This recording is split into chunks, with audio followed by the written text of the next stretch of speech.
Star Trek 57, M23, take 2.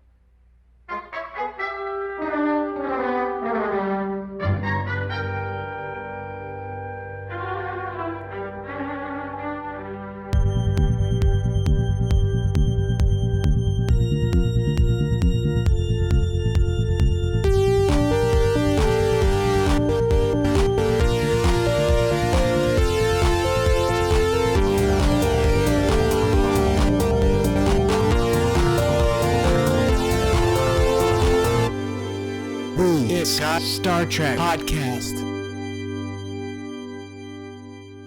You went too far this time, Mariner. You told her all sorts of terrible, out of context. I give context. When are you gonna grow up, Beckett? You have absolutely no concept of when to shut your mouth. Don't talk to me like I'm 15. I'm a Starfleet officer and an essential part of your crew. Not anymore. What is that supposed to mean?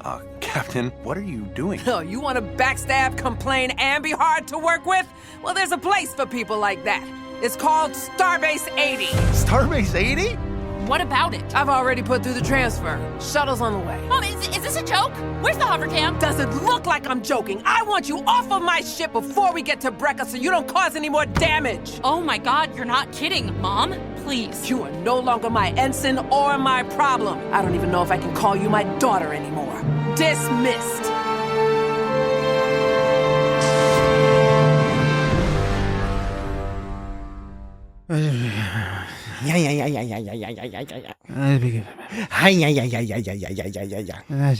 Oogie boogie boogie. Oogie boogie. What's going on? Frumpy. You're frumpy. Oh, flumpy. You guys. Triddly. You're schmoopy. Okay, No, you're schmoopy. No, you're schmoopy. Let's start the podcast. Okay. Why? What? What? Because that's how it works. So, So I'm not gonna be silly at all this week. I've got no sillies this week. Okay. all right. Dan is shaking all the sillies. Can out. I No, take, this week has worn me down, and I'm no longer care. Can I take your sillies? Yeah, I don't maybe- have any to You don't give. have any to give. Oh, This- okay, I've been worn down by life this week, so no sillies. all right. That's a shame. It's an exciting opening to the podcast. It's disheartening beginning to the- All right, Dan is in a malaise. No. How about you, Jesse? I'm in no such malaise. I'm All just right. kidding. I love things, and things are really fun right All now. right. Okay. I'm just kidding. What did you think about this episode? Yeah. Well, okay. I am just kidding. All right. So Maybe we should. Jesse, you're getting ahead of introduce- everything. Dan's in a malaise, and Jesse's. I'm trying to get things rolling. Jesse's Well, eager you're to just go. trying to move on beyond my depression? Is that what's going on? I'm trying to maybe give you something to work with. So You're trying to pretend it doesn't exist. no. Well, how about this? How about we use this podcast? No, it's everything's as an okay. opportunity for fun. Yeah. Fun time. I'm giving you See, a fun opportunity. It's got fun. It's got fun. I was being podcast. ironic. I was being ironic, right? I should hope you weren't, because you were not indeed being ironic. So if No, you I was. perceive that you were being ironic. No, I was being ironic. I was being. Were you being sardonic? No, I was saying like, I'm not having fun. Everything sucks. But the problem is, it does sound like you're not having fun, and that you think everything sucks. Right, and that's a form of irony. How things are versus how they should be. I think you. There's you've probably made a better good argument, but there's there. better word. You're right, though. There's better words to describe it. I think you're right. Okay, let's do the business. The thing about joking is you have to like give the audience a clue that you're joking somehow, and that's the trick to being The that's audience trick, and your co-hosts. and that's the trick to being funny is you have to give a clue that you're joking without hitting them over the head with it, because if you hit them over the head, it's like that's not funny, and if you're not giving them a clue, they're like, are you really in a bad place? Do we need to be worried? And that's not funny either. But So- yeah, because we're not doing a video podcast, so you know any They can't see your goofy face. any wrinkled brows or quirky eyebrows that you might be throwing around to indicate humor are not coming across in the audio format. But that guy, he's totally joking. Okay, so let's get the important business out of the way first. Important business number one. This is the It's Got Star Trek podcast. Welcome to it. As an audience member, a member of a 155. international What? audience. What's 155? The number of podcast. He's referring. This is episode number 155 of the podcast. Yes. We've done technically more episodes because we have a bunch of bonus episodes floating around out Do we there. still have bonus? Oh, there's bonus episodes, but we don't count them in the main number. you know, Really? So we have north of 155. But this is episode number. Check that out. and see North of what's going on. 155. It's like 156. No, there's more than that. There's more than one bonus episode. I just can't recall precisely how many. Are you sure? All right. So It's Got Star Trek podcast. The audience has been welcomed, so we can check that Hey off. guys. Welcome. We are discussing Lower Decks season And goose. 3, episode 9, 9. the penultimate episode of the 10. 3rd season. Penultimate 9. And what was this called? Truth Social? Trusted sources. Trusted yes. No, it's called The Trusted Sources. No, no, Dan. Dan, no. I was doing Dan's doing a callback to his occasional That was a few episodes ago.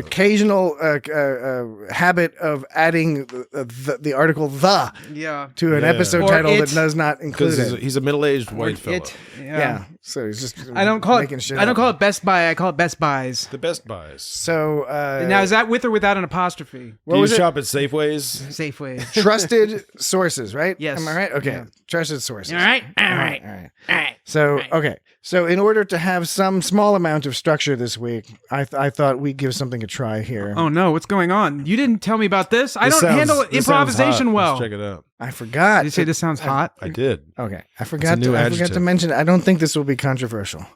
I mean, forgive me if I'm being presumptuous. We'll find out. You know I don't deal with change well. it's not really any change. Of all weeks that you could pick to do this, you'd have to pick this one. Why? Why?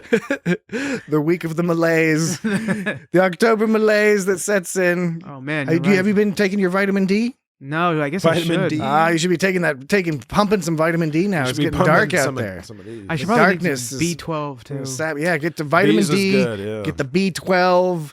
Get you some zinc up in that body. When I was Caffeine. when I was Coca-Cola, Coke or Cola. Some sugar. Some when I was fat. when I was really young, I used to think that the closer to the beginning of the alphabet the vitamin was, the better it was for you. So like vitamin C is Vitamin better A for you. will destroy your liver. Vitamin C is better for you than vitamin D, and If you vitamin take too D, much vitamin A, I think your liver just shuts down and dies. And if you have vitamin A, that's the best one of all. That's not one you usually have to take because you can just get it normally. Right? You don't want to be. That's also why you shouldn't eat carnivore livers. Right. Right. This is not. This is made popularly not known, perhaps, but you can eat herbivore livers, but carnivore livers are very high in vitamin A, and that can be dangerous for your own. well, liver. then Are you gotta people be. eating like wolf liver?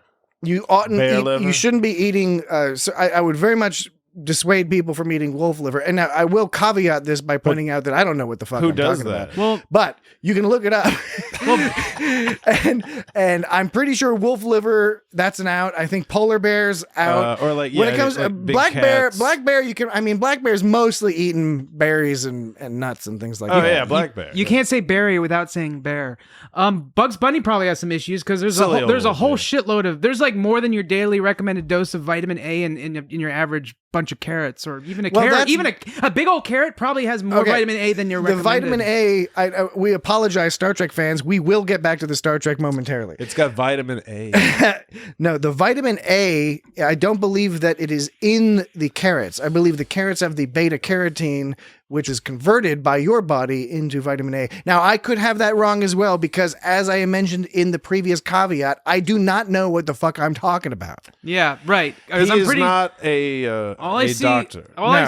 I see is that the nutritional info says vitamin A. Your lots specialty of carrots. is in A lot of vitamin A I think and it's carrots. I'm I'm suggesting it's precursor elements, but I don't know what the fuck I'm talking about. Okay, The thing is people won't remember you saying you don't know what the fuck you're talking about. They'll just start saying, I heard on It's Got Star Trek yeah, podcast. people should not be getting. I mean, I was about to say any information other than Star Trek information. It is debatable whether they should be getting Star Trek information from this podcast. Although either. carrots are low in calories and full of important nutrients, it's possible to eat It is possible to eat to experience. This is very poorly worded on WebMD. Listen to the sentence. Although carrots are low in calories and full of important nutrients, it is possible to eat to experience negative health effects from eating too many carrots. Whoa, What? no. In a famous case, That's an error. I don't. Yeah, I don't hear that as English. In the famous case, a 48-year-old sought medical attention after his skin turned yellow and he experienced abdominal pain. He was diagnosed with constipation, hypercarotenonemia. Stop it! Shut up! He had hypercarotenonemia. Oh Yeah, because he had too many carrots. And possible That's what that vitamin. means. Oh my god! And possible vitamin A toxicity. Oh shit.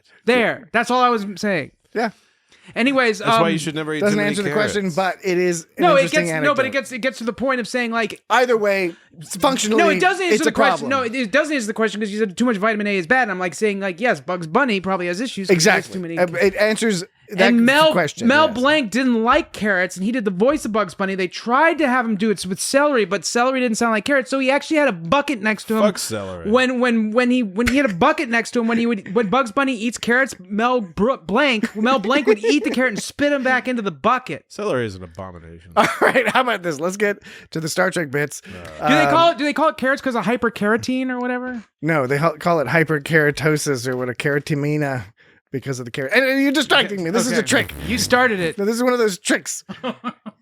Dan in his malaise, he's like, I know. You know what I'm going to do? You're tricking me, Glavitz. I'm going to get the Star Trek podcast and not talk about fucking Star Trek. I'm gonna have a malaise and catch them all off guard, and then I'm gonna start getting wacky about carrots. The problem with the term malaise, Get the problem with the wacky. term malaise to me is it sounds like a super tasty, tangy French sauce of some Yeah, sort. it It sounds like mayonnaise. You know? Can Yeah. I get my egg? Can I get some eggs malaise? It's like it's like when you want dessert steak, you have it with a malaise sauce. yeah, dessert steak.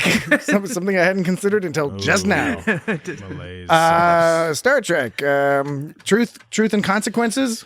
True sources. Trusted sources. There we go. I thought this was a kind of a weird episode. Okay, hold on.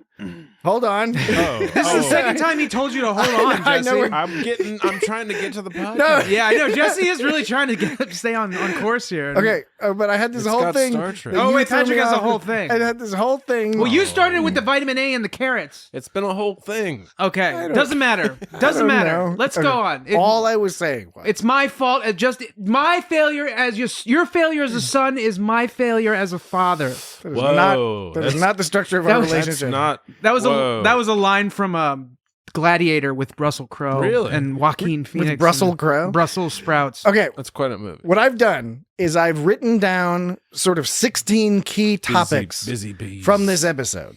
Oh boy. And I thought in That's order fun. to give some sort of structure, Yeah, that sounds fun. we could randomly select, and you could roll one of these D20s, Oh my gosh. and then we could talk about that subject, Wow. right? Where are the D20s? I got one right here. You want me to? Here, hold on. I'll get up and give it to you. Can I get one of them green ones? Do you have any ones that are like wrapped in like chocolate inside? it's a fucking like. How Word. Do any of these have chocolate inside? No, Why not? I don't know. What are you guys because it's not for eating. It's for. But it could be. I mean, you're demanding a It's specific. for determining mechanics. Well, I mean, you could use it as both. Okay. Anyway, there's D20. There's 16 things listed. So I guess if you roll like a 17 through 20, then you gotta come up with your own topic. All right, Jesse, you roll first. I got a 12. 12. Okay, 12. It's got 12. something brown on it. Starbase 80. That's our new podcast. It's got something brown on it. Starbase 80. I don't know. This is totally going to be discombobulated, but I'm entertained by Okay. this. Oh man, Starbase 80. What's the deal with Starbase? What's the 80? deal? Well, Starbucks. There was a bat loose, and they're like, bat hit it with a left? broom. There's And it's a bat like, loose and a I bat tried to, but it didn't care. Yeah, right. It didn't care. And That whole sequence, it seems like it was written by I just did some. that. It didn't care. That whole sequence felt like it was written by just some random person some random like comedian off the Yeah, street. I know. Because It's totally like, it was awesome because it ends with like the broom like getting in the face. It's like, hey, hit the bat. It was a Pyrithian bat. yeah, which was from isn't that from A Night in Sick Bay when Captain Archer is spending the night because his dog is sick, and that Yeah, we talked wasn't. about that. I think that was a Pyrithian bat that they were chasing around in there. I think you might be right, but that's not to be mistaken with pyrethrins, which are pesticides found naturally in some chrysanthemum flowers. really. You mean in real life? And they're not not to be Or in Star mistaken. Trek life. And in real life, Because I get confused sometimes No, when the technobabble of yeah. real life intervenes. no, with the- Pyrithians is a real life a mixture of 6 chemicals that are toxic to insects. But it's also not to be mistaken with Pyrithian zinc, which is an antibacterial, antimicrobial, and antifungal that has seborrheic it's to treat seborrheic dermatitis, so- otherwise known as dandruff. Okay. Oh, dude. All right. So you're getting to the dandruff. I was wondering about that because in terms of the amount of information, we could constrain that a little. Seborrheic dermatitis. Is Starbase 80 like the landfill Starbase? Like, Yeah. is it just like where they put the garbage? Is that what the deal is? I'm Like, intrigued by this because they've mentioned Starbase 80. Those guys lost that sandwich. Yeah, he Like, lost it. Same. they've Sun mustard or something all over it. You might open Must your have been some suit. elbow well, and they have like grease. mustard That's not what elbow colored grease uniforms, is. but they've mentioned Starbase 80 Yeah. a few times now. But nobody wants to talk about it. Yeah, and I'm a little split in terms of like I've known that they've had to at some point we have to learn more about Starbase 80, and presumably maybe we'll end up there at some point or another. Mariner's not there, so I don't know if we have any reason to go there, say in the next episode, for example. So. But part of me kind of likes Starbase 80 being purely abstract, and now we've like learned a little bit more. Right. And even though it was funny, I thought it was funny that you had what were like coded as stoner type trash men. I don't know. Right. It was entertaining. Or like I was the, like, oh no, now we know like a little bit Animal more control. or Right. something. Yeah. about what makes Starbase 80 so lame. Yeah, they don't need to talk about it anymore next episode, really, unless unless it's something completely unrelated somehow. But it's like, right, Unless like they what make you're it saying, funnier. there's no reason it has to be any more a part of this plot because, right, what makes it funny is that they're sort of like they're sort of giving sideways winks to it or whatever, sort of little glances. It's like, hey, remember that Starbase 80? It's like, oh no, everything we hear about this place does suck. Because it's like it's not that like you imagine that like something like extra terrible goes on there, or it's like a super bad assignment because like it's I don't know dangerous or like it's way out in the middle of nowhere and nothing happens. their ships are all dirty. but Yeah, it's like super boring but was the it's- other thing I was thinking. It's super dirty, and they have like wildlife running around, and there's a bunch of doofuses that work there. Right. So It's you're like, what do they do So there? like when you're just like, oh my god, I have to resign from Starfleet because this is terrible. That's why it's terrible. I want to find out that they actually do some like super secret like undercover It's stuff. not like haunted. It doesn't have like like Impact Nor. yeah, it doesn't have weird. There's nothing weird happening there. It's just disgusting and annoying. The reveal is that those guys are actually like secret agents or something. No, probably Yeah, maybe not. it's a 31 section 31. Yeah, that's where William Boimler is hanging out at Starbase 80. Starbase 80. Yeah, they could hide there. I could see that happening at some point. I could see it. It would be useful. I could see that happening. Okay, do we have anything else to talk about? Starbase 80? Starbase 80, did we cover that topic? All right, we covered that topic. All right, Dan. gonna roll? Dan, it's your roll. Roll them. You got to roll Is with there the any homies. chocolate? Where's the chocolate? I think it's on the die. But I'm not familiar with D20s that come with chocolate inside. Well, Is it I one got of an them Kinder I got Kinders? an infinity symbol. No. No, that's an 8. Oh, that's an 8. Dan the Alchemist. All right, let's look at the Dan the list. Alchemist. Let's look at the list. We're loading up the lists, and number 8 is Admiral Buenamigo. Buenamigo. Suspicious Yeah, or what's the not? deal with that I guy? think he's a shady motherfucker. Well, I He's think got that miniature Alamo behind him.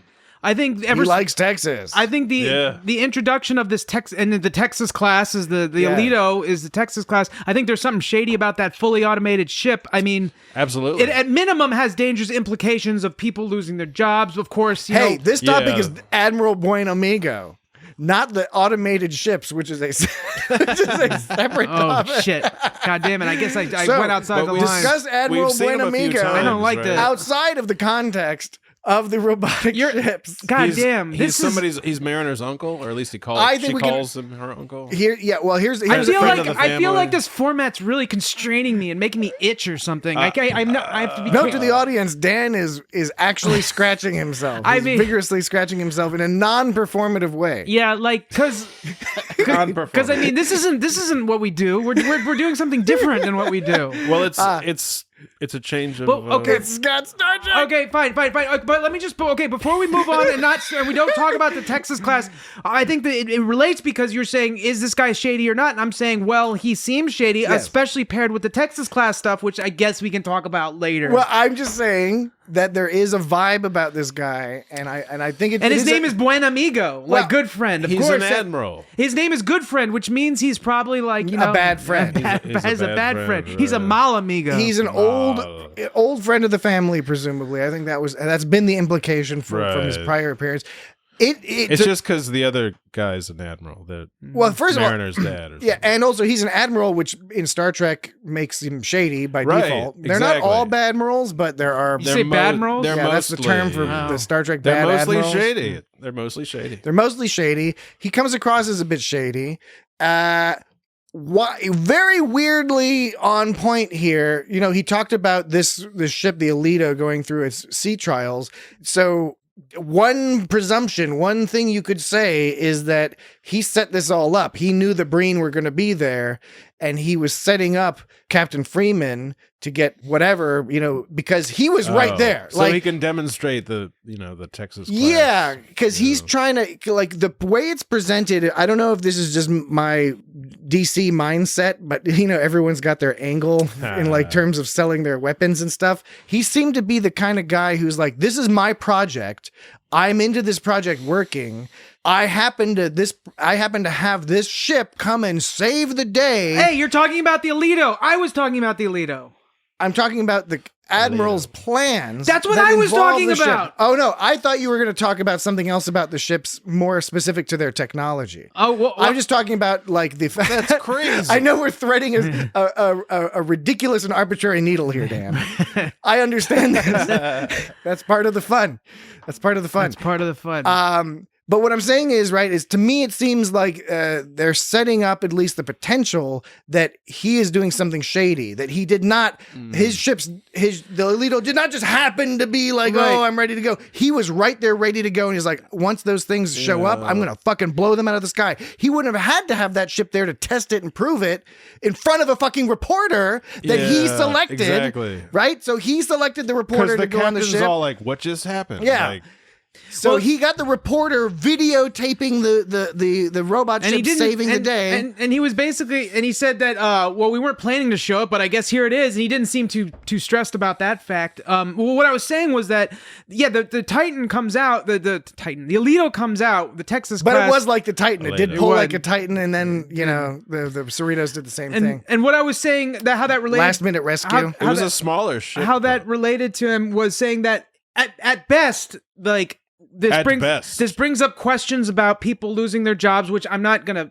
I mean, things happen the way they happen, so we're not gonna We'll get into more details about it. Yeah, we'll get into it. We'll get into that. That's sort of a like different also, aspect. but then it also at best it talks about like computers. Well, what if it gets hacked and it causes a problem, and then we got this rogue ship running around shooting everyone. But at worst, it's like. Yeah, it's what you just said, which was Buen Amigo is basically using this as an opportunity to push his weapons. That's what I was going to say. And it doesn't mean that he's necessarily a quote unquote bad guy, as in he's trying to undermine the Federation or something, although that's possible too. It could just be as simple as he's just trying to advance his career, and he's doing it using shady means. And maybe which is something it's an old story. And maybe what does happen is maybe at some point, I don't know, it's possible that the Alito could get like taken over by the Breen or something. They learn how to take it over and it could go rogue Could or be. something like that. So maybe it is like Control. maybe Buen Amigo is basically innocent. He's being shady, but he's not being evil. He's just being shady by pushing his own tech. But it would what be happens my guess what is that- happens as a result is somehow it gets taken out of hand and gets fucked the up. usual thing. That's like the Pegasus storyline, right? Where the Pegasus was the Federation illegally doing cloaking and phasing technology, and with dangerous results. That sort of thing. It's sort of odd that this is some kind of new thing because, I mean, we have automated weapon systems now. It is funny, but they don't have the internet, and they don't have like Right. I mean, okay. There's things they don't have. The fundamentals of Star Trek were conceived before, like, All we this got to junk, the moon, before there was the Voyager program. Like, 1966. Before most of, like, space exploration. Well, it was produced in 1965. We were the first pilot. we were launching 1964. satellites and, doing stuff, but we didn't get out to the solar system yet. Are we ready for the next topic? Yeah, who's rolling? All right, you can roll, Jesse. I already rolled. Yeah. Didn't get any chocolate. 11. 11. All right, let's see. What topic is 11? 11. Ooh, oh, good. Elf. Miggly Moo and his mother. Mima. Dr. Miggly Moo. Freeman knows who Mima is. I love that. I know, because she just walked in. She was like, Mima. And no question. It was Yeah. Mima. She It was knew Mima. Mima. Dr. Miggly Moo's mom was she was doing some like cross stitch. Knitting or cross? Miggly I think she was doing Mima. cross stitch. Oh, word. There was that bird family from that different group of birds from the Oh, that's Aurelians or whatever. They that bird woman was knitting. Bird woman. Yes. Knitting. The bird, Miggly Moo's Mima. bird- Miggly Moo's Mima. Miggly Moo's Mima. He had the con. He was so excited to have the. And I love Paul F. Tompkins. Because when did he ever get it before that? Yeah, Paul F. Tompkins is the voice of Dr. Miggly Moo, and the characters. I just really have enjoyed this character as they've developed more aspects. He of was it. on the phone with her He was on the view screen with her for a while because He was like on the phone with her. yeah, he was on the phone with her for a while because like when they escaped the planet, like he was still Yeah, like he's like still there's this dying. calamity going down on the planet. And he's still like fucking like on the fucking phone. They with his only mom. give him that shit because he's like the highest ranking dude after everybody else Right. leaves. Like otherwise they could get like fucking Boimler could do a better job at like on the con. Well, that was- than Miggly Moo. That was kind of part of the premise of part of the premise Part of, of the premise. part of the premise of Battlestar Galactica was like you had the Huh, okay. what's her name? She led the school board of education essentially, and No, she was the secretary of education. well, but I'm saying same difference. So it's just a different world. There's different words, different world. I've never understood the phrase "same difference" because it suggests. I mean, there's the concept of two differences being the same. There's a statistical analysis. I mean, that are you perform really called gonna differences and differences? Are you gonna really cherry pick the quirks that come, like the quirky phrases that people come up with? I mean, we've established that there's. It's like I understand same it's like difference on a having- daily it's basis. like- I understand the colloquial meaning. It's like saying- but I'm still perplexed by what the etymology of the word word, is. yeah. what I was gonna say is I'm it's with like you there. it's I've like- never looked it up. It's I'm like with you there. I came across some guy once. Same day, different boss, or something. I don't know. Does it derive from something like that? I it just reminded me in my days of travel, I came across an elderly man, and once he was Back when you were like a Strider type motherfucker. yeah, and he was having a real problem. Lurking in pubs in the corner, He was having a giving real advice to small people. He was having a real problem with the phrase, I'm not saying anything, I'm just saying. Like, he was, like, losing his mind over it. I was like, it's He didn't like that phrase, or he was using No, that he phrase? didn't like that phrase. Okay. He was making a big stink about it. He's like, I think it's the dumbest thing that anyway. It's like he picked that one phrase. I'm like, man, there's a lot of weird shit that people say. You know why it's there. It doesn't represent some kind of decline in youth culture. It's just like one of the dumb shits that every generation comes up with. And so it's really arbitrary that you're picking that one thing. You're old, you missed your opportunities, you're bitter about it, and now you're taking it out on the rest of us. Just to clarify, Dan is using the generic you. He's not referring to me. No, because I'm looking directly at you're looking directly at me. It's making me uncomfortable. And just to stress, I have no problem with these phrases, but merely an intellectual interest. Fair enough. Okay, this in is what I sort of found the out. cultural aspect. That's a fair point. That's you Jesse's- make Jesse's Same looking difference shit up. was it was an English bubblegum pop duo from Portsmouth. what? That can't be. That cannot be where the phrase comes from. It's got. I would say I'm just playing. the arrow of causality has to be going the other direction, in my opinion. That the phrase came out first and then the band. Mm-hmm. Anything's possible. Yeah, that's probably true. But I think You're probably probably the right phrase about that. came out first, and that particular Portsmouth band took their name from the phrase. What were we talking about anyways that brought up been that? Dr. Miggly Moo. Why was I saying same difference? I don't know. I'm sure you were making an Because entirely you're an altogether valid enlightened point. fella. Yeah, you But were no, making some important point, That got obscured. but one not so important as to be retained from our limited aging, No, I think it's melting because it got memories. obscured. Man, Miggly Moo. We're talking about Miggly Moo's Meemaw. We're talking about He didn't mention anything about food, what? did he? Because No, Miggly Moo likes he's to often talk about food He's or al- some sort of food metaphor. He's always usually using food metaphors in his therapy. therapy. Oh, I remember. It was Battlestar Galactica. Battlestar Galactica. Because I said you right. said the board of the head of the board of education. You were like as opposed to the secretary of education. And I was saying whatever potato. Nobody says potato. No, you said same Some people difference. say I If you did, had but said now I potato, didn't want to go back to potato- that discussion again. But if you had said potato, we would not have gone down that digression. I think some people do say potato. Potato. What's wrong with those people? All right. How about this? Let's Okay. take a break. Anyway, European she upper but she became the president. She moved up because like all the people above her got died. Yeah. Okay, we're gonna take a break. Take a break. And when we return, we will roll the dice to see Oh, it's your roll, dog. what the next topic is. It's gonna be Dan's roll. All right, we'll be right back. I'm doing too much of this. Right back.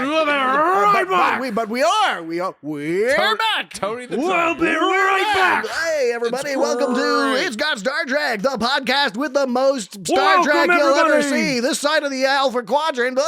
I apologize. This whole dice rolling thing has gotten us a little bit on edge, but we're going to power through and keep going. I like dice rolling. Dan, We're technically time- just die rolling. Yeah. Yes, die rolling. It's a D20. I bet you this one's going to be above 12. Die rolling. I can't. It's 5. It's a 5. Okay, you've demonstrated the problem with gambling. I've got a feeling we're due for one. You're feeling. Because you made a statistically hilarious bet. Because you were like, I bet it's going to be above 12. It's like, well, 50-50 chance. Okay, so Actually, it's not. I mean, not quite- less than a 50-50 chance. So that's what. Okay, forget it. What was it? 5. 5. Okay, 5. The topic 5 is it's an 8 out of 20 chance, which is 2/5, which is topic 5. 5 is 1/4. Topic 5 is the Ornarans. The Ornarans. no 12 out of 20. So you get 8. 5 out of 20. If you roll above 12, that's an 8 out of 20 chance. 3 out of 5? Which would be a 2 out of 5 chance. 2 out of 5? Well. Yeah, no, it sounds like 2 out of 5. Which would be a 40% chance. It's a 40% chance you roll above 12.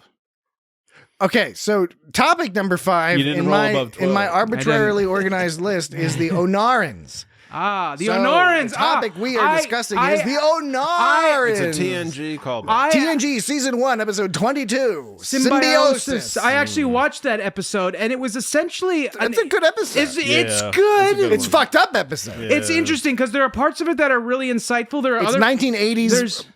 First 1980s Prime Directive is interesting version of Prime Directive. So Symbiosis on the one. So there's good and bad. There's good and bad, good parts and questionable parts of that episode. So ultimately, it's like an '80s anti-drug PSA. That they, there's that's built in there. There's that. With Wesley's all like, why would people use drugs? Yeah, and Tasha Yar's like, because it feels fucking good. It's like, I guess I just don't understand it.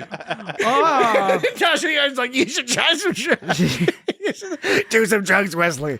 Yeah, That's why they killed it.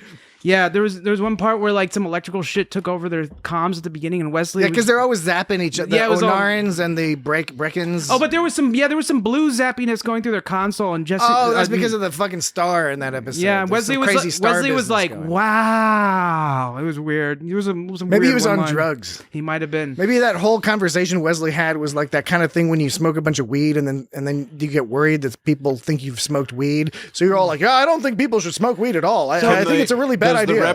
Can the replicator make weed? I presume so.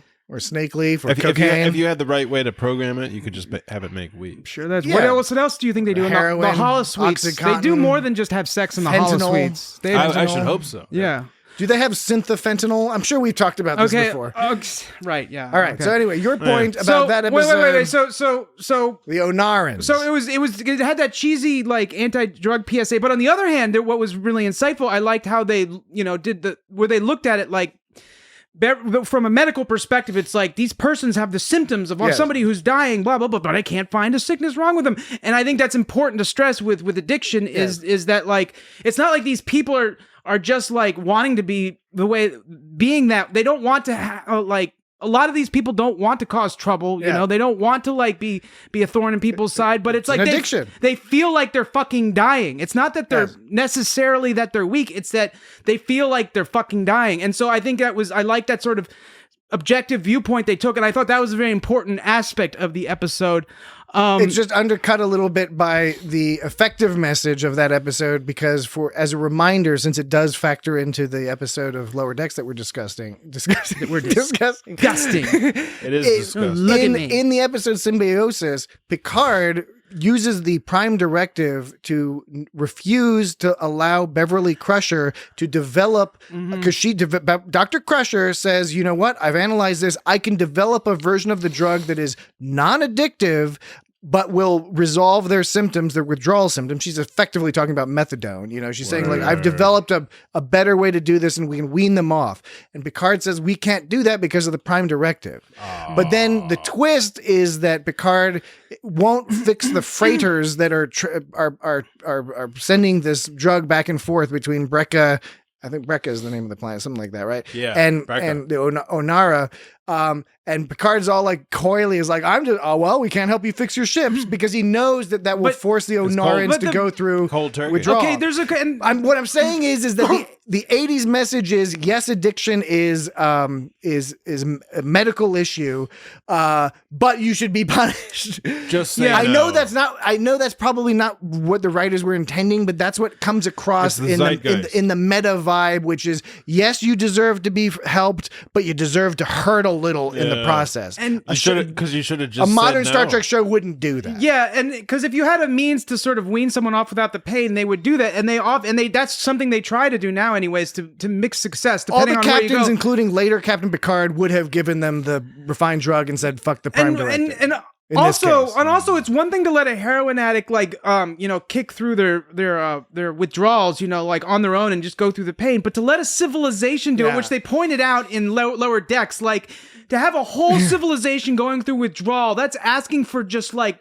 total fucking chaos. It was like 14 years. Yeah, like 10 to 14 anarchy. years. Like you can't just That mural was some fucked up, amazing shit. Right, Like it was. the art of that mural. Like packs now so we much just in. jog all the time. Yeah. Just the misery and horror, and how the art itself I became know. scrawled and manic. But the issue I had with the whole Prime Directive tack that he took was because at first Picard said he was going to repair the Ornaran ship coils. He said he was going to repair them at first, and then when things got a little hairy, he went back on his word.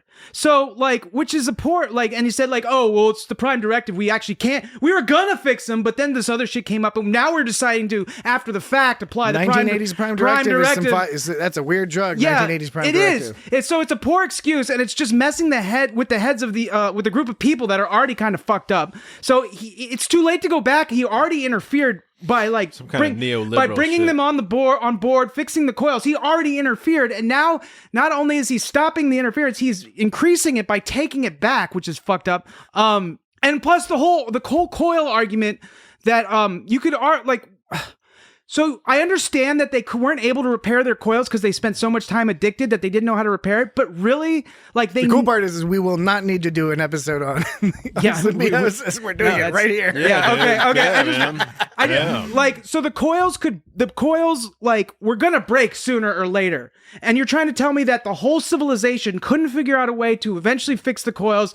The Breckons, you're saying the Breckons wouldn't have gone out of their way to fix the coils to keep up that relationship because it was, as they pointed out, it was important that the Breckons keep this relationship up. Yeah, clearly. So if the coils, they're gone now. So if Picard fixed the coils, they would break again in the future, anyways. The Brecken's gonna break. And so I have a hard time believing that their whole exchange fell apart because some of their ships broke.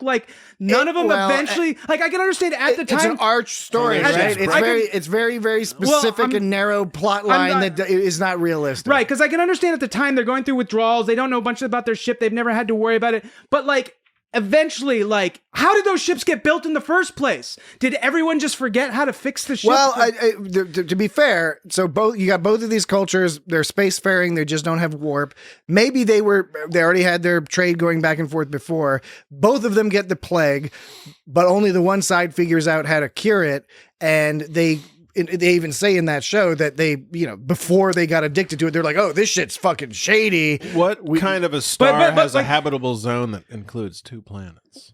Oh, I think that's probably pretty common. But Dan, really? but the other point is that when the Onarans are taking their drugs, I know that in the Symbiosis they're shown to be kind of dumb with shit. Like it's a weird 80s version of the drug user where the drug user is completely incapacitated at all times.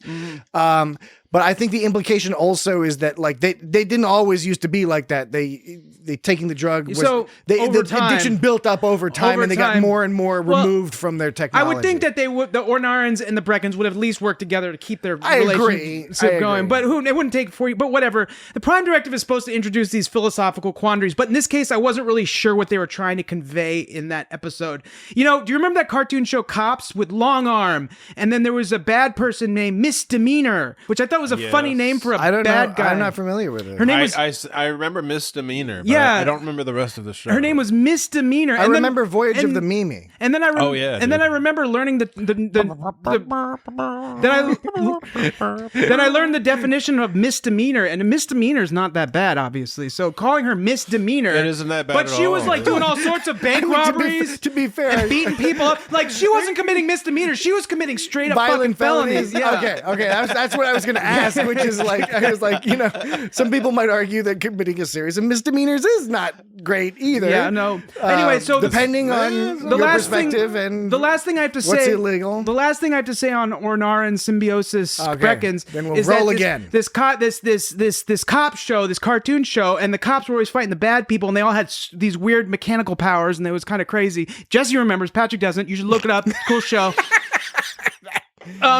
And so I remember like the name. The one time the cops and the bad guys teamed up was against the drug dealer. A drug dealer came into town. Drug dealer. The cops and the bad guys were always at each other's throats. But like when the drug dealer came into town, they teamed up and they were all like, not even I. This is the bad guy sounded like this. He's like, not even I like drugs. Yeah, you know. The drug dealer is like the lowest. Yeah. Like rank in the organized crime. Right, and on TV shows too. Yeah, so even the bad guys wanted to get them. Even the bad guys. It's kind of like in The Rocketeer when the bad guy was like, I may not make an honest buck, but at least I love this country, because there was some Nazis trying to get him, and even the bad guy in The Rocketeer was like going after the Nazis because they were Nazis. Yeah, the Nazis are bad. Yes, even the bad guys go against the Nazis. Everybody agrees. We don't like to get political, but it is the position of the It's Got Star Trek podcast that the Nazis, by and large, are bad.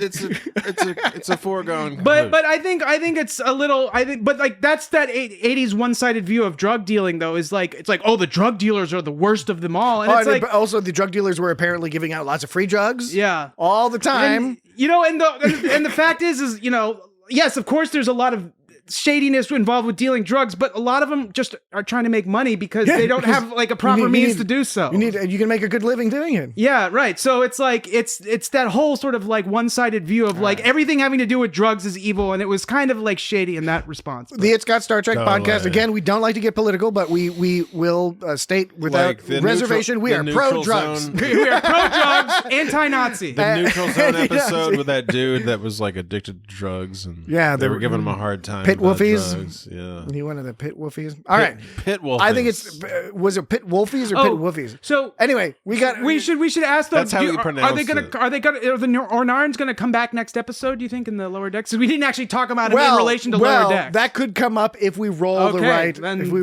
thing. So whose roll is it? Jesse's rolling. I got a 4. Oh, Jesse's got a 4. We haven't repeated one yet because that's a whole nother thing. Do we have to discuss the topic again? No. Obviously not. We'll try it again. Yeah. You have an opportunity to catch up, but we haven't yet done that. So number 4, Mariner's comments to the reporter. Okay. I've got some opinions about this. So this was one thing that it was a little weird for me in the episode because to me it was telegraphed from the beginning. Yes. That the whole gag was that Mariner was going to say nice things. Yes. And then that's exactly what happened. Yes. Right. So, I don't know. What are your thoughts on how well that worked or not? I guess I should say the reason why it was a little tricky for me was because I never at any point bought the idea that Mariner was actually going to like talk a bunch of shit about the Cerritos. And I don't know if I needed to think that to fully buy into the plot. You know what I'm saying? Well, I think that's a good point, Patrick. And Jesse, you make good points as well. What is your thought? Awesome. I know, I did.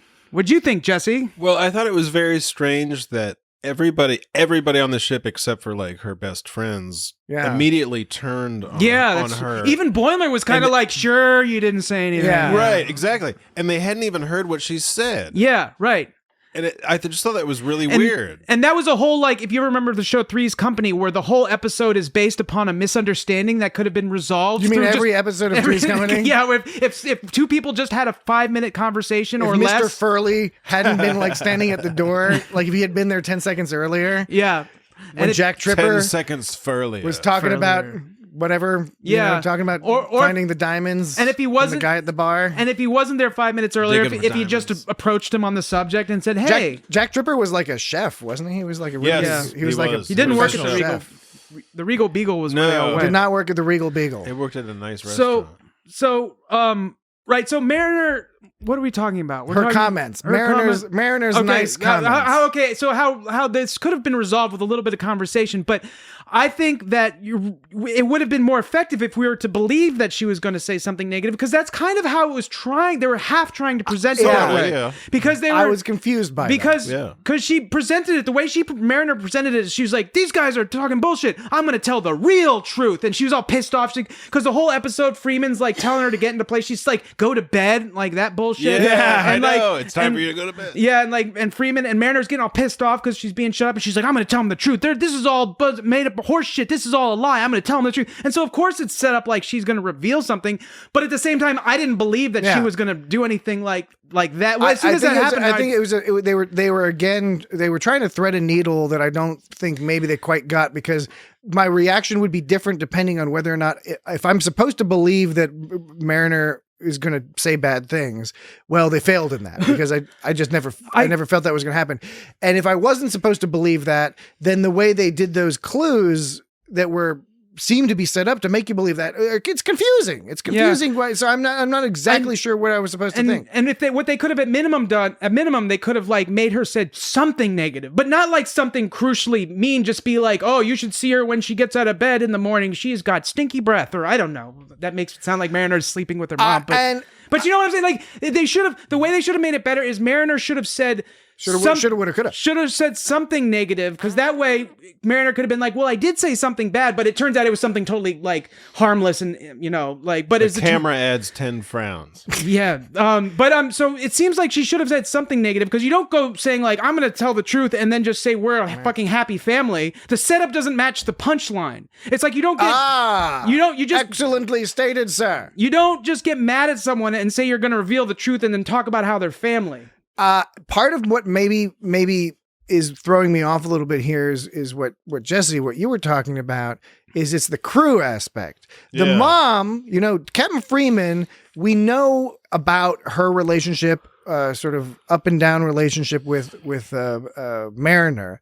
We know that she has a particular obsession with how she comes across to other people in Starfleet. She's very focused on her reputation and is ambitious to a certain degree anyway. So I understand her freaking out and overreacting. It makes sense with her character.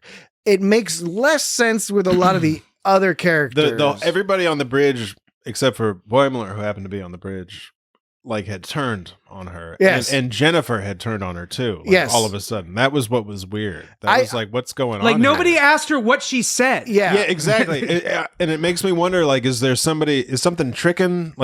Is there some kind of trick going on? Like somebody's tricking somebody? But part of the problem is it temporal Cold War shenanigans? Yeah, which would be great if it turned out it was, because then that'd be a funny joke, because that's the conspiracy guy, right? That's the guy who's always like, Wolf 359 was an inside job. I think that line is so funny, because it's like he should have sympathy for Mariner, because since it's not her fault, it's just the temporal Cold War made it all happen, but he's still like, even though the temporal Cold War made you do that, that's still pretty fucked up. So that was they could retroactively make some of this stuff make more sense but I don't know. I don't see them actually doing that. The best they can do at this point is have Mariner say well, I did say she sometimes gets grumpy when she doesn't have her coffee or something, but even then, And I would have been I think perhaps a little bit more accepting That's a Janeway shit. of Yeah, you're right. It's not even a Freeman thing. like with Jennifer. I think is a good example. Jennifer, if Jennifer being in a weird position but not so immediately dismissive, right? That's I think what threw me off is that these people who they're supposed to be close to her, and Jennifer being one of those people, I could understand it affecting their relationship. I could understand Jennifer being thrown off, but it's sort of like when Jennifer like violently pulled her shoulder away when Mariner tried to reach out to her.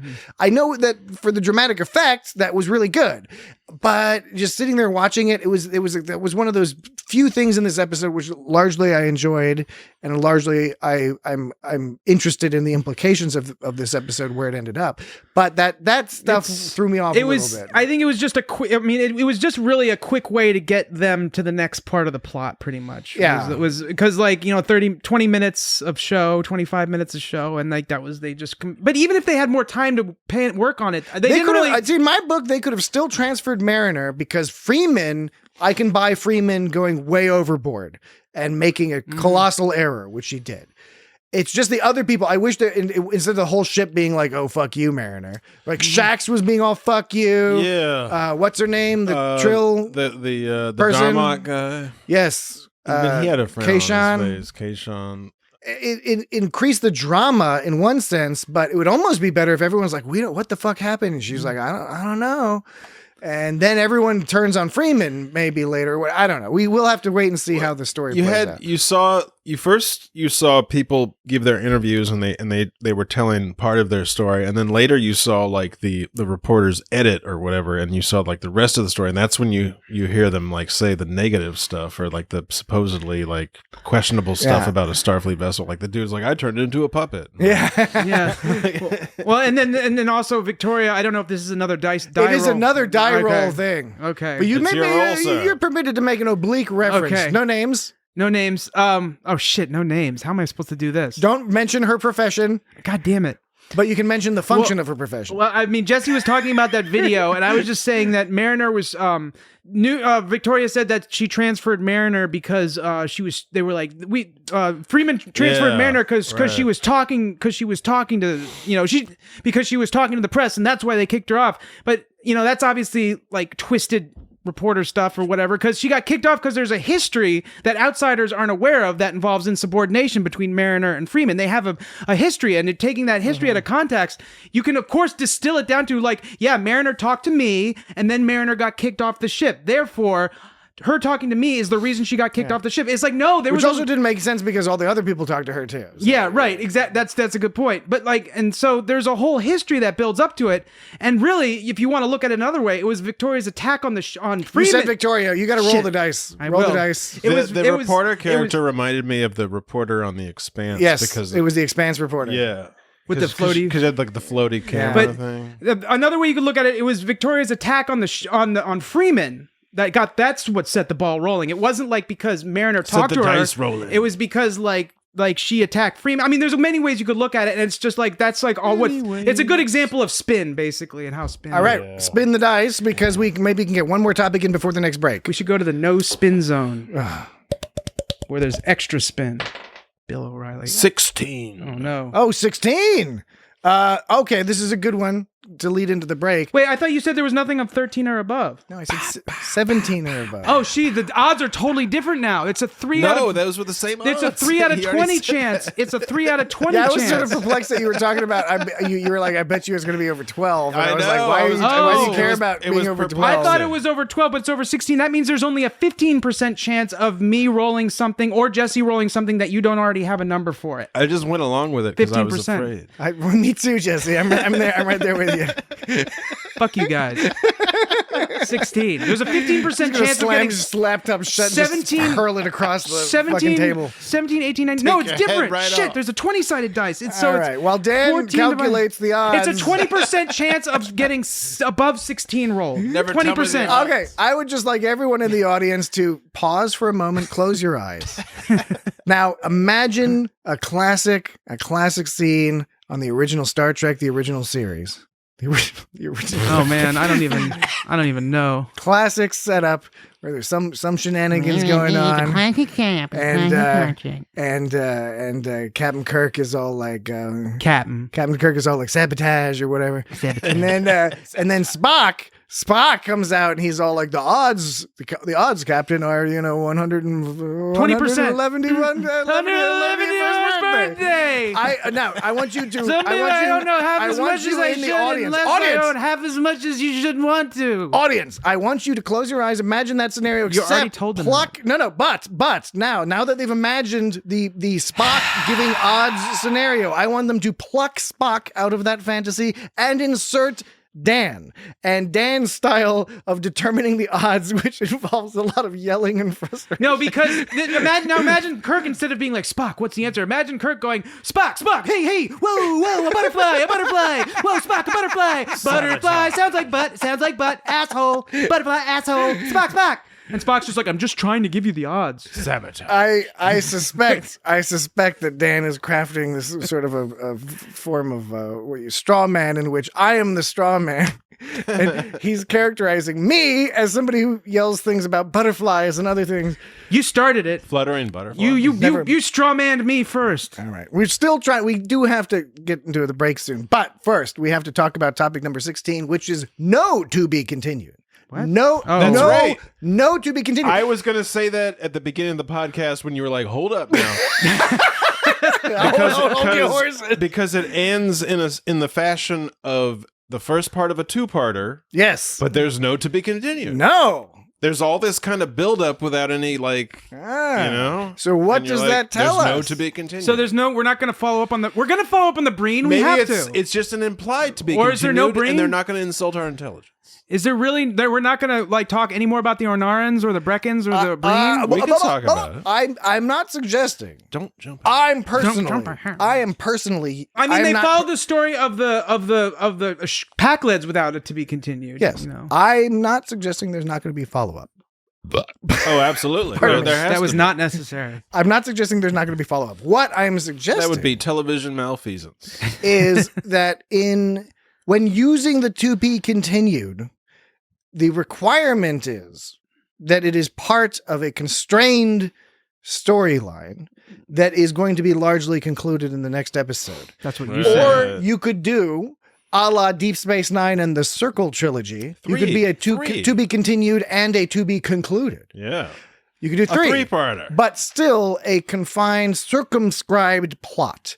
Whereas, a la the Packlids, a la some of the other things that we've watched, Wage Douche and things like that, it's not worthy of a to be continued. And I do not mean that in the pejorative sense. He doesn't, folks. Trust me. I've asked him this before. I didn't believe him for the longest time. It's taken many ups and downs in our friendships, but I've finally come. You've come to believe me. I've come to believe you. I found my peace with it. He does not mean it in the pejorative sense. Hear me now and believe me later. Yeah. Get out of the city. That was a Perfect Strangers. Perfect Strangers. Anything else about this to be continued thing before we head into our little break? Valky Bartakamas. Jesse, do you want to talk about the to be continued since you brought it up initially? Well, that was mostly what it was. Yeah. It's all kind of leading up to it to be continued, and you're expecting to see that, and it doesn't happen. Dun dun dun. So are the Ornarans But I still think it's to be continued. Do you think the Ornarans and the Breckons were just a quick reference they brought in to talk about how that episode, just to reference that episode to talk about that was a little kind of a weird resolution. Let's show you what actually happened, which is interesting how the planet that got cut off thrived. Which makes sense when you look at it. It's like, well, it turns out, as sketchy as that was, Picard was right. Yes. And the other planet got totally fucked. Yeah, and the other planet got fucked. The brain showed up. God damn. My brain did not show up. The brain. And the joke, even though it was somewhat predictable, the joke that they show up and everything's fine and nothing needs help, that's a funny joke. Yeah, it's funny because it's because they, they like fitness nuts. Yeah, and that's, I mean, there's sort of real life sort of evidence of that kind of stuff kind of happening as you replace one thing with another. Because the Ransom's all like, how much can you bench? And it's like, we don't care about numbers. We just try to keep the voices out of our head. Right, yeah. And But and then Brekka's lost everything because all their income came from one source, and that one source was eliminated. So it makes sense that they got. But They gotta diversify. But I mean, so maybe they're not going to follow up on the Breen and all that. But I am curious why the Breen were there. I'm sure they will. You don't put the Breen anywhere. Yeah. You don't employ the Breen. Which show? That's the other thing I know. One thing I know is that Patrick didn't mean it pejoratively, and I also know that you don't just put the Breen in. Where did the Breen until you want their intentions seen. You never go full Breen. But the Breen are mysterious, so we don't always see what they mean. Deep Space Nine had a lot of Breen. Was that Breen okay? stuff. It was okay. They pop up some other places as well, but yeah. Deep Are they Space from Nine. the Gamma? No, They no. kind they're of Alpha. look like Yeah, they're always hanging out with like they hook up with various people. Yeah, right. They kind of look like Princess Leia when she dressed up in Return of the Jedi. Yeah. Oh, what was the name of that? She was pretending to be a different bounty hunter. Yeah. Garbo. Barbo. Garb. It's now time for a break. A second break. We will go to break, and I will use a different vocal inflection To return us from the break. to go to the break, which is now.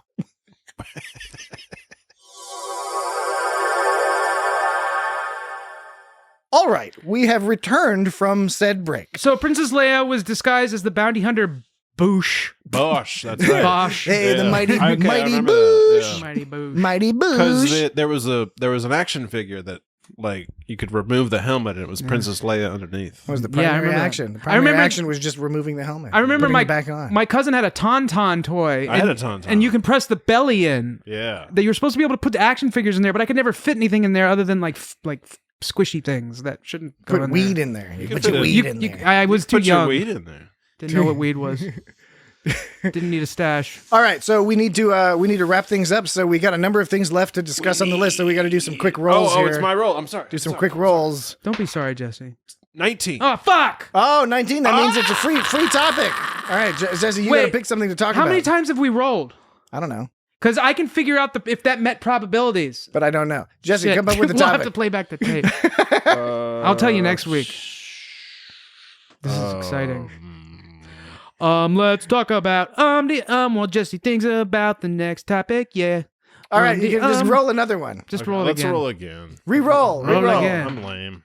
14. 14. We still haven't gotten a double. Oh, 14. We already discussed. It's 14 as the Pyrithian bat. Anything else to say about the Pyrithian bat? That's interesting that you made that a separate subject because it was already. I made it a septic subject. You made it a separate subject because it was already a part of the Starbase 80, and there wasn't exactly a lot to talk about with Starbase 80. Just in case somebody didn't mention it during Starbase 80. All right. What else Jesse, would they have mentioned during Starbase 80? What's next? 9. I rolled a 9. 9. He rolled like 5 fucking times. Okay, Because they kept, number- it kept being the same shit that kept being rolled Okay, before. It was sorry. like trick dice. Okay. Okay. Number 9 is obliques are for freaks.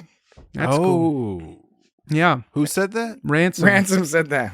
Well, That's right, I he forget what the did. first part of that joke was. Glutes are cute, but Yes. obliques are glutes are cute. Yeah, the obliques are those like side muscles that with the little rivets and things. Now, as somebody who is less experienced in the ways of masculine bodybuilding, do either of you two have an opinion I believe this fellow on this concept? may have some experience. Dan, what Based would on you his say? past athletic We're history. not ascribing expertise to you, Dan, but in relative terms, in this group of people, You you might know probably more. have the most familiarity with what's going on You were in like weight training. or on like the something. side. This is a long side time bits. ago. Okay, Yeah, very long. I mean, obliques are like you've got your abdomen, which is like the center, and the obliques are basically the side to the sides of the abdomen. If you're eating a fish, is that what you're eating?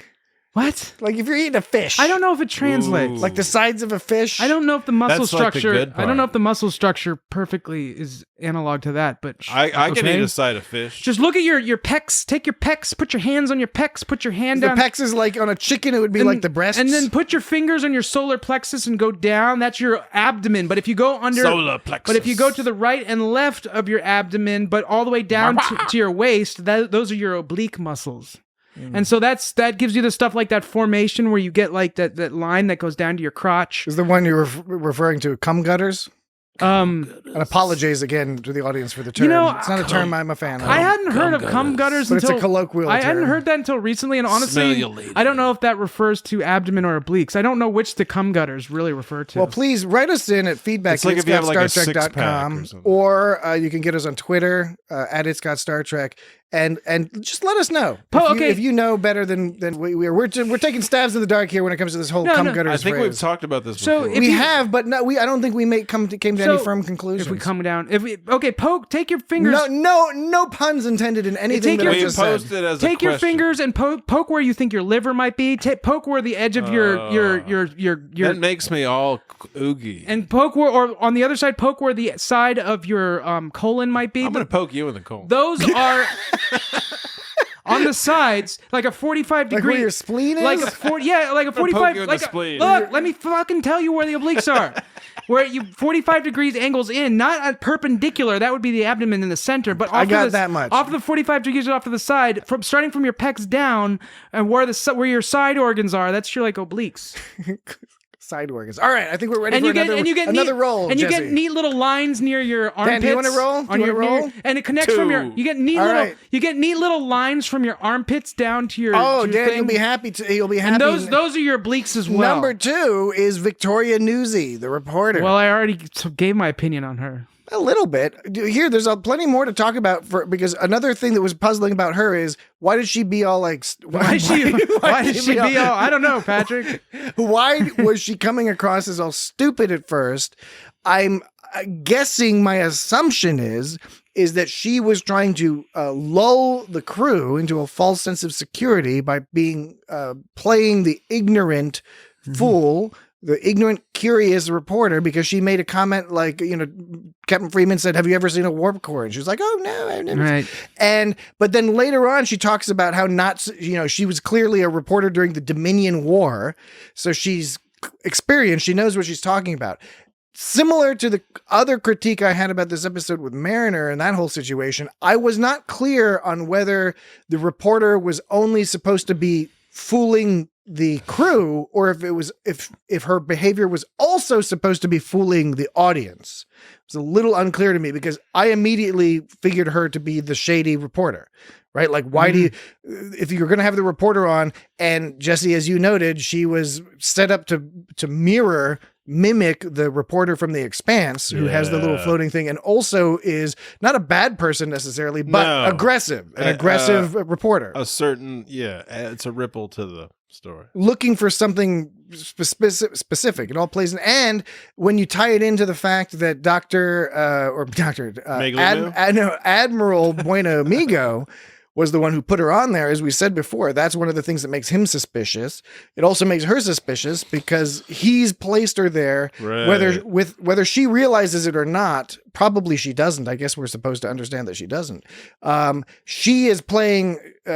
She's a tool in Bueno Amigo's. That's my supposition. That's my assertion. It looks like that. She's a tool in Looks like his plan, whatever that is. To reveal the Texas class. Yes, because he was all like, "Oh, now I could officially declassify it since a reporter videotaped this motherfucker saving the day in some brilliant fashion." Yeah. Right? So that's something to say about the reporter that we haven't said before, Dan.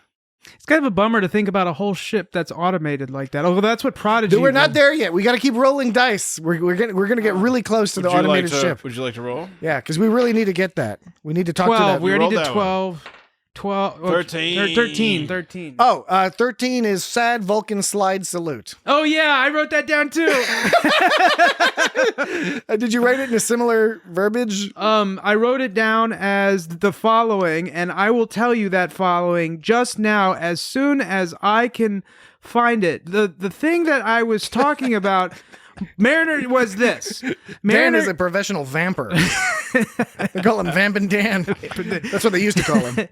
Mariner gave a sad live long and prosper on her way out. That's what I wrote. Yeah, she did that whole like classic like Oh, she I did in didn't the catch pilot that. episode. Yeah, Yeah, that's except A she's all sarcastic Vulcan salute. It's Yeah, that's the- like what Boimler did, and he totally pulled it off that Yeah. one episode last couple seasons ago or whatever. So that pointed, and Word that up. hit me emotionally. Yeah. that like immediately I was like, oh. I also this is slightly not even tangential, but it reminded me. I was reminded of like she had so much pie filling on her. Like, oh, wait, no. you gotta wait. Oh no! You gotta wait I until we keep roll fucking it up. You gotta wait until we roll Okay. the number. Keep rolling. Jesse, roll. Oh. There is some kind of chocolate on that dice or something. 15. That could just be feces. That's what I was afraid of. Oh no. 15 is Pocket feces. Petra Aberdeen. Who? Oh, that's the archaeologist. Yes. Oh, who right. In British Indiana We met Jones. earlier in the season. Maybe they're going back to. Maybe they're going to go find something secret on Brekka, and like maybe they'll find some kind of thing. I bet that's they're causing. going to just bypass all of his foolishness and do something awesome. You don't. I also think they'll do something awesome. I'm really fascinated by this storyline, even though we Yeah. predicted this storyline was going to happen. Right. Do you think that the Mariner Aberdeen plot is going to be completely separate from what's going on with the Cerritos and the Not Breckons and initially. stuff? I think it'll be like the Boimler thing, where Boimler makes his way back after some time away, dramatically from a story structure. Do you think they're going to save the day with the perspective. Breen and the stuff like that? Like, Possibly, Yeah. probably. It might be more clever and creative if they go a different direction, but probably that's where it'll be. I think they're going to do it in a do you really think good they're way. going to resolve it before the season's over, or is Mariner and Aberdeen going to be disappeared off, and we're going to be left on a season cliffhanger? I with hope that? that we don't get that resolved until next season.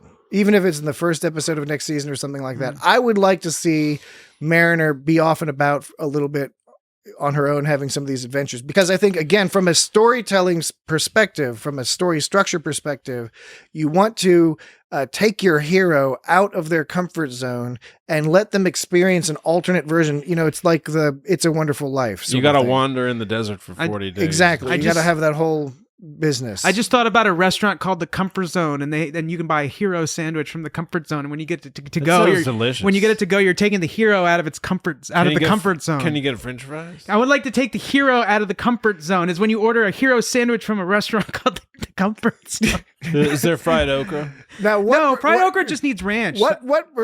Well, fried okra, there's no point to fried okra. That's why they douse it in ranch all the time. Shut your mouth, sir. I Okay. don't eat fried okra because Well, in you're Oklahoma missing out, you baby. go why do they call it fried okra? Because it's in Oklahoma, and so All right. I had no idea. and all they do out there is make fucking. If you want to talk about ranch soup, you take fucking ranch and you fucking pour it all over fried okra. That's what they do That out there. sounds terrible. All right. Okay, well, I have a respect for you and your like of fried okra because you like fried okra for itself, not just a reason to I get. would never put ranch on Because a they use thing. it. It's like an iceberg salad where they just use it as a vehicle to get the ranch in their mouth, which is fine if that's what you like. It's just not Okay, my okay. thing. I'm Enough. with you there, sir. Enough. We'll do Okay. a whole episode on fried okra. I respect your opinion on fried okra. We can do That's it at a- the same time we do An fried okra, green an tomatoes. okra podcast. It's got okra. Oklahoma. No. Okay. Different so, show. All right. We got the Petra Aberdeen. Future storylines. We'll see what's going to happen. I'm of the view that let that linger a little bit because that'll let. Do you have to let it linger? Mariners got to figure out. Do you have to let it linger? You know I'm such a fool for you. You wrap me around your 16. finger. Do you have to let it linger? Do you have to? Do you have to? Do you have to let it linger? May she rest in peace. That was weird. She died. Do you have to smell my finger? She died. I know people will be doing that. People be dying. I rolled a 16. Okay, You can't do that. 16 we already did. Not no, Oh, did we no to already be do that one? continued. Oh, 8. 8. 8 is That's a great. good one. No, we already did that one. Admiral Buenamigo. This is gonna take forever. This is like takes the longest. 7. Hey, you gotta keep it up. Keep it going. All right, Texas class automated starships. Dan, this has been waiting. You've been waiting for this. Once again, I think I already talked about it. No, you didn't, because I stomped all over it. But if you want me to reiterate, I like that you admitted that you stomped all over it. Well, I'm proud of that fact because we're fuck. sticking to this format for this particular episode. you that we stomped all developed. over it and then said what I was gonna say. No, you. I didn't say anything. No, I think this text. You're right. Although I think I probably agree with you. It's, with the automated things, I think there's a couple things. First of all, it's the lack of a crew. That's from a Star Now, Trek they're perspective. already- That's the storyline right there. But now there's Prodigy has got its own sort of like Star Trek Prodigy. That But that's has a its own- training program. Yeah. Right? There's like the Yeah, Janeway right. hologram is meant to be a training But we program but we got of this some sorts. idea of like, for example, how the crew became, how they had to go to the Relaxo ship because they were all, the engineering was all stressed out. But it's like we got this entire crew, this ship that is constantly needy and needs all sorts of maintenance. That ship is so needy. It needs everyone, this crew California people class. doing shit on it all day long. And what do you do when maybe most of the maintenance is related to the flakes of human skin and sweat and mucus that get slurped up into the system, and all the systems that are designed to keep the humans alive, because humans shouldn't be living in space, and those are the things that cause everything on the ship, like all the fucking moisture and humidity that's just boiling off of the humans. So they should have just taken humans off. And not just humans, there are aliens on the ship too. I don't want to exclude the grossness of the aliens and their flaky, gross Andorian flaky horn, like little antenna skin floating around. So they should have never put people on ships to begin with, is what you're saying, because that's why they need a crew, is to update all to upkeep all the people on the ship. It's like it's a current debate. A lot of people argue that it costs so much to send humans up into space that you should do it. I'm in favor of human space travel. There's a good argument. But looking at the engineers alone, they're constantly doing stuff round the clock on that fucking ship just to keep it running. That's not even to mention upgrades and shit. But you're arguing that this ship. So I'm saying that this ship. I'm saying that this ship. No, I'm saying it's less maintenance. Well, I'm saying that's a huge deal. It's a huge deal to have a ship that's unmanned because. What's your deal, Wade? Because suddenly you have this ship that doesn't need any. It's a line from Fargo. Suddenly, oh no, he's like, it's my deal, Wade. So suddenly you have this ship. Suddenly you have this ship that doesn't need any kind of crew or anything like that. And we're not just talking about a car that drives itself. We're talking about an entire ship with hundreds of people running it. So like, yeah, I mean, that's a big deal. That's a huge Star Trek deal. How are they going to do? So how are they going to do? And how people be being? So they're going to have to present some kind of comparison between what can this ship do that. Of course, is it going to be the classic thing where it's like everyone will be like, "Wow, this ship can do everything." Maybe it'll be the exocom thing all over again, and it turns out the ships are alive, and they're like, "I'm not fucking going to battle." So is it going to be like a situation where everyone's going to be amazed by this new automated ship? It's going to supplant all the people working on the other ships, and they're going to be like, "Shit, I guess they don't need us anymore." But then something goes awry, and we discover we need humans after all. You know, well, presumably that's what the plot line's going to be. The creativity will be in how that happens. Right. It could happen that maybe it's people have suggested on the World Wide Web. People have suggested that it could be Peanut Humper and Agimus. Peanut Humper? Did you say Peanut Humper? Did I say? I may have Peanut Humper. Inadvertently said Peanut Humper. That's Freudian. If Freud was something that people took seriously, they would take that seriously. You're suggesting that I may have some sort of deep-seated fantasy about humping a peanut, or that character. Or the character. I could buy that. Yeah. Yeah, I could buy that a little bit more. Yeah, a sexy little robot. Sexy little robot.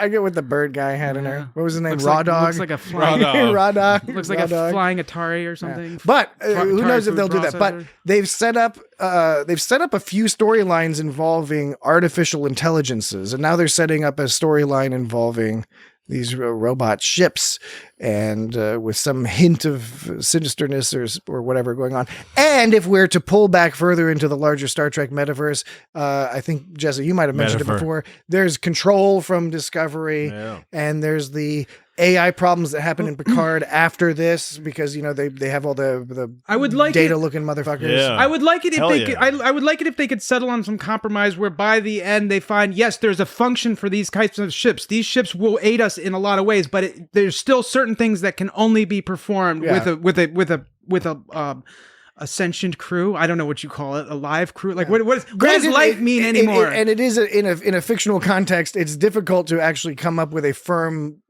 position on that, because we don't actually travel around in space. Yeah, right. But it would with faster than light. Like we don't know, so it is tricky to come up with something beyond.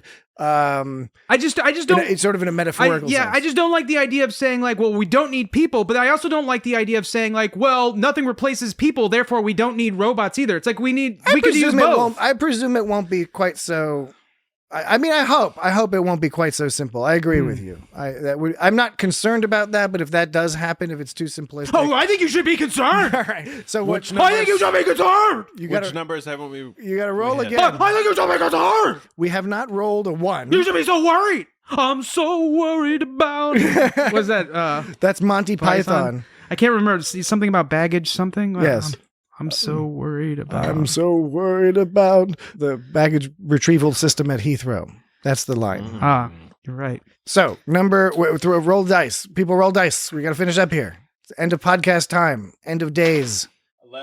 11. No, we already did that one. That was Yeah. Miggly Moo and the Mother. Keep rolling. Can't believe we're 4. still- We already did 4. 4. We already did 4. Mariner's comments. 18. 18 is free. Free roll. This is going to take forever. Just 6. 6. Brecca and the Breen. We already talked about the Breen a little bit, but we hadn't gotten a 6 before. But I think we covered the Breen. What do the Breen mean? They're so obscene. What do they mean? All right. Roll again. Peen. Roll again. Look at Peen. The Breen Peen. 4. It's like the Brat Pack, except it's the Breen Peen. What do you- 1. 1. Pie eating contest. Pie Yes. eating contest. I think this is Finally. the last She one. had so much pie on her. She had so much pie filling. That's the one It I was wa- practice. That's the one that you thought I was confused by the. I love pie. you thought I love pie. In fact, after watching this episode, I went out and bought 2 pies. I bought a blueberry pie and an apple pie. No way. I did. That made that blueberry look good. You thought I was Blueberry's wanting. good. You thought I wanted to talk about Victoria Newsday. You thought I wanted to talk about that the Texas class ship. I wanted to talk about the pie. Really, that's I thought you were going to talk about Bruno. Who? Bruno. Bruno. You know, the famous. I don't think we talk we about don't talk about Bruno. I don't get that. All right. What is that from? It's from the very popular Disney animated cartoon Encanto. Highly. I never saw that. It's worth checking out. I never saw Got it. some good tunes in there. I never saw One it. of those tunes being "We Don't Talk About Bruno." Well, I didn't get it. It's okay. It's We're that not. guy- We're it's not that- all. We're not all going to get all the It's little that guy, phrases. that So- Manuel Miranda. Lin-Manuel Miranda Oh, that guy, right? et al. It Emmanuel also has Lewis. Stephanie Beatrice. And Emmanuel Lewis. Stephanie Beatrice, who was on Brooklyn Nine-Nine. She plays the main Does it character. have Marina Sirtis? No, it does not have Marina Sirtis in it. So like Pie eating. So you actually bought some pie. I thought about pie. I didn't actually go out and buy pie, but now I'm wishing I Let's had. go get I some didn't pie. go to the store specifically for pie, but I was at the store and I passed by some What are you pie. doing? buy What are some you doing pie. tomorrow? I passed Can we get upon some pies? pie. Where would you get pie from? I just went There's to the the grocery Vienna store. pie, the Vienna pie store. You can make your own pie. You can make your own. Do they do Germans? There's the Heidelberg Bakery. Do Germans sell pie? Maybe. Not Oh, really. Not maybe really. maybe Heidelberg. Apple pie was made by German Apple. Americans, but it's We could go I to believe the- it is a firmly We American could go to invention. Cox Farms and get some pie at Cox Farms. That's a real place. Cox Farms is a great place. It's Yes. far away though. for fall activities. And for all those people that don't know Northern Virginia, Okay, so what my so- my, so- my point with the pies is it's funny, it's cute. I'm confused by the desire to want to eat all these pies because I love pie, but I don't want to like be in a pie eating contest. Oh, I know. It sounds horrible. they took it to the extreme, like with the Rutherford freaking out over pie. It's just like, do they have Just replicate new pies. replicate new pies? Like, do they have rations or something? I don't They know. probably have some level of rations. But they could have made yeah. some pie. But Yeah, I think I don't know. I think you I get was a lot too of many stuff. pies. it was too many pies. No, the best joke was like how she kept tracking pie Yes. filling everywhere, and there was no pie in sight. No. She was just covered in pie filling. long gone. It was like And- footprints. And it wasn't even just like on her face, like leftover pie filling. It's like, yeah, she kept tracking it everywhere. And there was like, was there footprints on the wall or was that just handprints? I don't know. It was also peculiar that was she a was chaotic amount of pie She was filling. practicing eating pie like not too long before the pie eating contest. Now, no. granted, I am not familiar with the training specifics and particulars around food contests. I understand the idea of stretching out your stomach. Mm-hmm. I don't know how long you're supposed to do it, how far ahead. I would presume, though, and I may be presuming incorrectly, but I would presume that you don't want to have a full stomach. No, I at think the beginning of your you'd probably want to do it. contest. You'd probably want to do it like the night before and then not eat that Yeah. day or something like On that. the other hand, On the other hand, on the other end, mate, what you could do is you could beam it out. beam it out. You beam it out because we're in Star Trek. You beam it out. What would you do if you had to beam out some pie? I mean, honestly, you could do that during the competition. They might have to have anti-beaming force fields put up. Yeah. Some sort of barrier so that you're not just beaming the pie out of your belly as you're What if shoving it down your what if gullet. instead of beaming your poop out into space, you beamed your poop into somebody else's colon?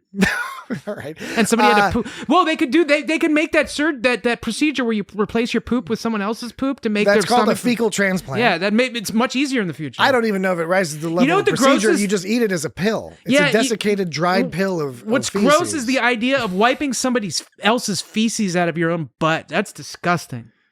Okay, I agree. I'm not going to disagree. Where are you getting this from? I'm not going to disagree with that statement. However, I will take it as a clue that we're winding down the podcast. Okay. We're done. Absolutely. I do think Absolutely. that we've discussed everything on the list. I don't like thinking about Tendi dislocating her jaw to eat pie. I already get ooged out when they talk about how snakes like dislocate their jaw when they want to eat deer and shit like that or whatever it is they do. Something bigger than Yeah, like I have like weird like hang-ups about my jaw. But yeah, dude. Do you have TMJ? You know about Do you have TMJ? Well, I used to have dreams. Testicular meningitis? Yeah, I had testicular contusion. Of the jaw. No, I used to have dreams where my mouth would open and then it wouldn't close. And then one time He I had tried. mandibular. And they would Does hurt. somebody have to like kick your jaw shut? Mandibular concretion. I'm explaining what it is. So in the dream, my mouth would open and it couldn't close, and it hurt. My dreams hurt. And then one day, really fucking upsetting. one day my jaw wouldn't close, and I kept trying, and the bottom half of my jaw shattered. And it fell all over the ground, and all there was the top half of my mouth. And my hands, I'm trying to put the jaw back together, but I'm missing the lower half of my jaw. These are reoccurring dreams I have. I haven't had the shattered jaw dream in a while, but I still get dreams where I can't close my mouth and it hurts. So, You ever get those dreams where you like can't walk? yeah. Yeah, Okay. yeah, where you start Stuck. floating away, or you try to punch. Oh yeah, and then you just fly. You just start flying. Gentlemen. So there's- Gentlemen, this is interesting. However, this is meant to be lighthearted entertainment. Yeah, we're getting pretty dark here. Pon farr. What does it mean? Jaws falling off. What does it mean? How when they were talking about Pon farrs being the biggest crew night of the year, that sounded sexy. I think that was the intention. Yeah, even They don't even have that many Vulcans So on the ship. yeah, do can a they? bunch of Vulcans get Pon farr together? They and don't have even have any Vulcans on do the ship. do Vulcans get like they don't? You're right. That's a good point. You get aligned Pon farr, like the myth of women aligning their periods. So when the Vulcans like get aligned Pon farr, does that mean they have some big orgy or something? I would presume and hope so. Maybe a small. So order. and is it culturally insensitive for non-Vulcans to like have Pon farr parties? It's appropriation. Appropriation, that's the word. Not if you're Yeah. invited. I don't think if you're invited. I think, of course, if you were not invited, if you were doing But some I don't mocking think they thing. have No. any. There's no Vulcans on the Sarita. What if a human put together a Pon farr party and they invited one Vulcan? Would that be okay then? And You be mean like, look, I've got a Vulcan friend. A Vulcan undergoing Pon farr? It Well, could be you- their Pon farr Well, party. no, you'd have a Pon farr party with like 20 other humans, and you'd invite one Vulcan, so it wouldn't be. So you could say like, "Oh no, it's okay. We've got my Vulcan Token Vulcan. I've got a token Vulcan." Yeah, exactly. Okay, so you're describing something different. I was imagining That sounds Vulcans are going through Pon farr and to relieve their Pon farness, they have a party that is effectively an orgy. You're suggesting just a bunch of humans. what you're suggesting is basically a white person idea. When white people When white people are like, I'm gonna have like an Indian party or something. when white college students want to have like a pimps and hoes party or Yes. whatever, it's like Man, yeah, Gross. white people, come on. Can we get our act together out there? I doubt it.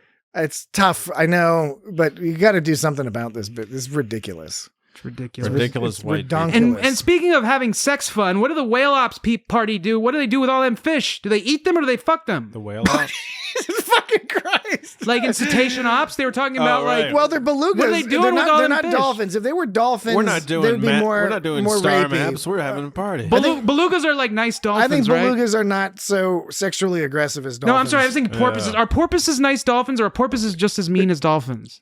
I wouldn't trust it. I'm not a cetacean biologist. But like, a beluga is a whale. What's her name from Star Trek? So why are 4? you comparing belugas to dolphins? George and Gracie? Why are you They're comparing? like dolphiny whales. I'm not Dolphiny whales. I'm comparing them because I'm saying that my understanding is that these crew members in cetacean ops are belugas.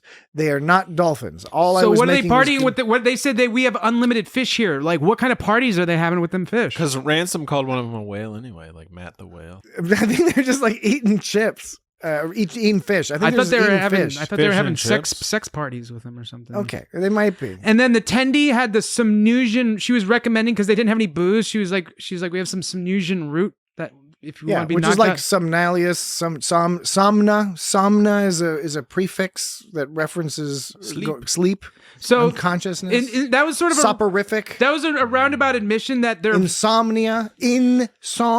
So that was a roundabout admission that they weren't drinking because they wanted a delicious tasting drink and they wanted to socialize, they were drinking to zonk out is what they were doing. And she's like, we can't zonk out with booze. Well, we can zonk out with these sleeping pills, basically, you know? So that was a little bit of speaking of drug abuse episodes, that was a little bit more drug abuse. Speaking of drug abuse. All right, anything else? But there was probably herbal. Anything else? Jesse's done.